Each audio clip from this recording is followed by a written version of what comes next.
એક દાખલો આપ્યો. હવે કોઈ નામાં અજીત છે પણ નક્કી ના થતું હોય ને તો બીજો દાખલો આવો. એ હો એક કાયો ના દો વાત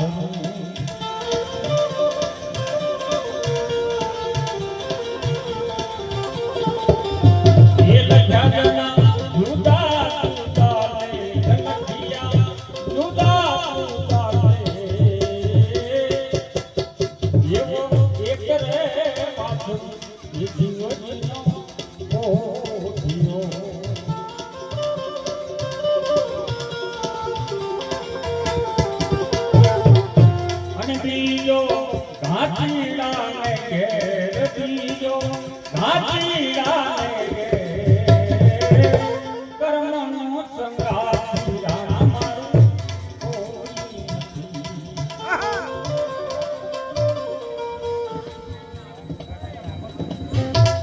ખાલિયાથી વધારે મોહનભાઈ તરફથી 501 ભજન મળે છે અને અમારા ચિમનભાઈ તરફથી 1000 એક ભજન મળે છે ભેટ મળે છે. ભગવાન કલાભાઈના આત્માને શાંતિ મળે.